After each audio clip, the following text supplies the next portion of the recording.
Hello students, class 10 exercise 6.4 question number 2। ठीक है बच्चों, क्वेश्चन नंबर 2 में क्या है कि एक समलंब ए बी सी डी जिसमें ए बी समांतर है डी सी के विकर्ण परस्पर बिंदु ओ पर प्रतिच्छेद करते हैं। यदि ए बी इक्वल टू 2CD हो तो त्रिभुज ए ओ बी और सी ओ डी के क्षेत्रफलों का अनुपात ज्ञात कीजिए। ठीक है बच्चों, अब इसमें क्या दे रखा है कि ए बी सी डी एक समलंब है जिसमें ए बी समांतर है डी सी के, ओ पर उसके विकर्ण है। ठीक है बच्चों, मतलब प्रतिच्छेद करते हैं।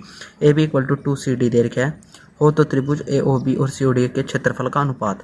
क्षेत्रफल का अनुपात तो आपको पता है कि डिवाइड में। ठीक है बच्चों, ऐसे करते हैं।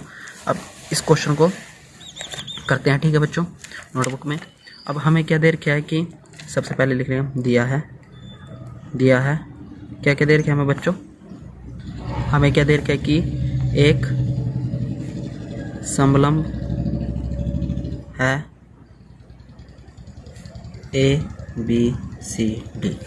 ठीक है बच्चों, और ए बी समांतर है डी सी के, और क्या दे रखा है कि ए बी इक्वल टू 2CD। ठीक है बच्चों, ऐसा डायग्राम बनाना है जो ए बी की लाइन है उसका डबल हो सी डी। जैसे कि मैं आपको बना के दिखाता हूँ, ये रहा और इससे बड़ी। ठीक है बच्चों, ये ए बी है, इससे बड़ी 2CD। ठीक है बच्चों, और क्वेश्चन में क्या करके है कि विकर्ण है परस्पर ओ पर प्रतिच्छेद करते हैं। इन दोनों को मिलाओ और इसको मिलाओ, ये ओ बिंदु पर प्रतिच्छेद करता है। ठीक है बच्चों, और हमें सिद्ध क्या करना है, सिद्ध करना है जो क्षेत्रफल है। क्षेत्रफल को कैसे लिखते हैं बच्चों, मैंने आपको बताया था, जो एरिया से त्रिभुज ए ओ बी अनुपात काटना है तो एरिया त्रिभुज सी ओ डी। ठीक है बच्चों, इनके हमें क्षेत्रफल निकालने, और क्षेत्रफल निकालने के लिए ए ओ बी इस त्रिभुज, सी ओ डी इस त्रिभुज की बात कर रहे हैं। ठीक है बच्चों, इसको निकालने के लिए हम दोनों त्रिभुज को समरूप दिखाना पड़ेगा।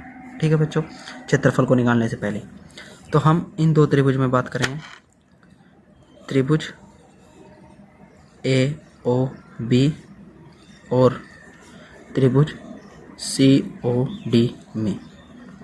अब आपको पता है कि ए बी सी डी एक समलंब है तो इसके शीर्ष अभिमुख कोण है वो बराबर होंगे, और जो ये शीर्ष अभिमुख कोण तो बराबर होंगे कि ये समलंब है।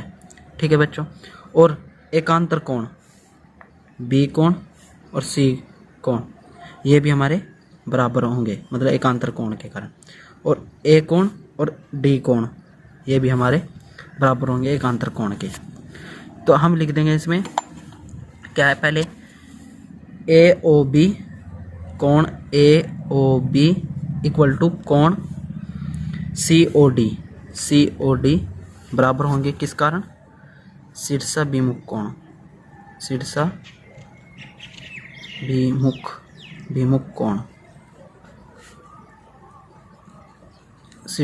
कोण। ठीक है बच्चों, और जो कोण बी है वो कोण सी के बराबर होगा, किसके कारण, एकांतर कोण के कारण, एकांतर कोण।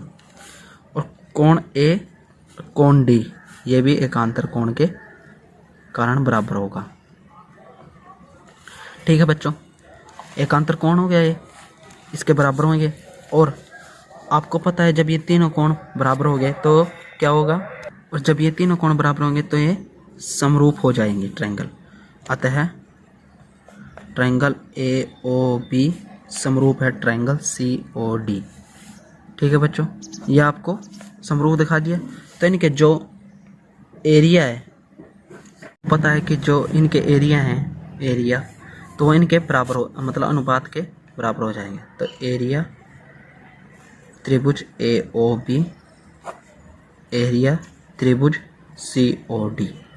ठीक है बच्चों, और आपको एक ये दे रखा था कि ए बी इक्वल टू 2CD होता है, तो यहाँ पे इसका हम यूज़ करेंगे। तो यहाँ पे हम थोड़ा सा इसको लिख लेते हैं, A B equal to 2CD।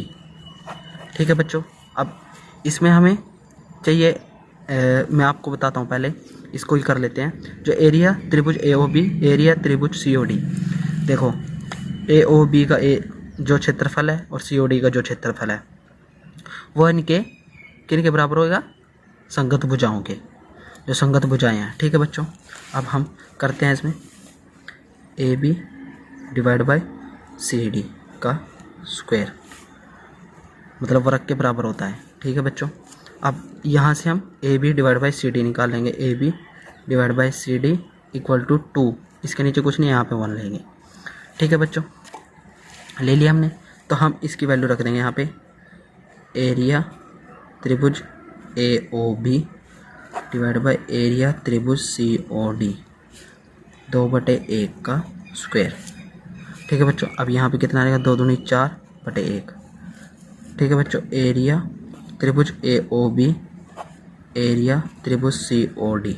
अब एरिया त्रिभुज AOB का अनुपात क्या आएगा, इनका एरिया त्रिभुज COD का अनुपात क्या आएगा, 4:1। ठीक है बच्चों, ये हमारा आंसर हो जाएगा। देखो जो एरिया त्रिभुज AOB है और एरिया COD वो 4:1, ये हमारा आंसर आ जाएगा।